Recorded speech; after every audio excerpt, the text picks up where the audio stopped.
Title: My wife was setting up for her girls' night in our bedroom. She didn't know I was listening when she said to her friend on the phone, "Jenny, I really need to know, does size matter? I've only experienced 2 sizes in my life."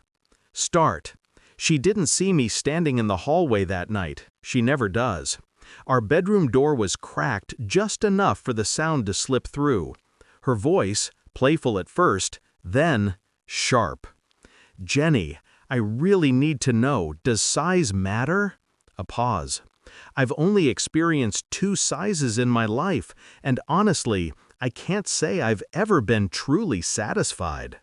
2 sizes, she laughed. It wasn't the kind of laugh I fell in love with. It was nervous, hungry, like she was rehearsing guilt into a joke. Then I saw her pull an extra-large pack of rubbers from the drawer, slip them into her purse, and check her reflection in the mirror. Lip gloss, perfume, her girl's night outfit, just revealing enough to make lies look believable. That was the moment my world stopped pretending. I used to think I knew her. 7 years of marriage, quiet mornings, shared secrets, silly fights that ended with apologies and tangled sheets. She used to say I made her feel safe. I believed her. But love makes fools of men who listen too hard to the words and not the tone. That night, standing in the dark, I heard truth slip out from between her teeth. And I decided something right then. If she was going to cheat, I wasn't going to stop her. I was going to teach her. I waited until she went to the bathroom. Her purse sat on the bed, open like an invitation. Inside, lipstick, perfume, her phone, and that brand new box of extra larges. Still sealed, still stupidly hopeful. I opened it carefully, swapped out every one of those rubbers with tiny water balloons, small, fragile, useless. Then resealed the box perfectly. She'd never notice. Before closing the purse, I added my own little twist, a small USB drive wrapped in a note, for when you're done playing. She came out humming, kissed my cheek, told me not to wait up. Her perfume lingered long after she left, but the love was gone before the door closed. I didn't follow her that night. I didn't need to. 2 weeks earlier, when my gut started whispering, I'd already installed a hidden tracker in her car, a microphone under her seat, a camera in the dash. Suspicion isn't a curse. It's a survival instinct. By 10:47 p.m., I was watching her through my laptop screen, parked outside a downtown hotel. She wasn't with her girls. She was with him, the man she once called a boring coworker. His name was Greg, tall, married, the kind of man who thought loyalty was outdated and lies were just complicated truths.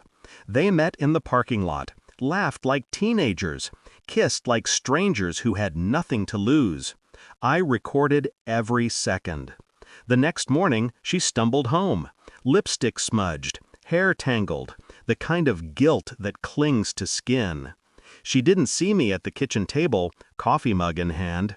She dropped her purse, rushed to the sink, and started scrubbing her hands like they could wash away what she'd done. Then she saw it, the empty condom box, the missing USB. Her face drained of color. "What did you do?" she shouted, voice trembling, eyes wide. Almost enough to make me feel pity. Almost. I just smiled. "Go ahead, watch it." On the USB, I'd compiled her entire night, the hotel footage synced with the audio from her car, every whisper, every lie, every fake moan. At the end, I added a 30-second clip of myself, calm, collected, sitting right where she was standing now. "You said you wanted to know if size matters," I told the camera. Turns out, it does. The size of a lie, the size of betrayal, the size of what you're about to lose. Then it cut to black. She broke down, cried, begged, said it was a mistake, said it didn't mean anything. Funny how meaningless things destroy everything. I let her talk, let her unravel, then handed her a neatly folded envelope, divorce papers, pre-signed. I'd been preparing for weeks. The house was already in my name, the joint account drained, her messages backed up and sent to HR at her company, Greg's too. 2 careers, 1 night, 1 recording. I didn't raise my voice, didn't throw anything, didn't even stand. I just needed you to know, I said quietly, that I saw you clearly for the first time last night. 2 weeks later, I got a call from Greg's wife. She thanked me for the evidence, said it made everything easier. They'd split. He lost his job. She got the house. As for my wife, she moved into a small apartment across town. She tried calling, apologizing, asking if we could talk. I never answered. But one night, I got a text, just 5 words. "Did you ever love me?" I stared at it for a long time. Then I typed back, "Yes, but not enough to forgive." And that was it. No more messages, no more love. Some nights I still think about that phone call she made to Jenny, her laughter, her curiosity, her foolish question.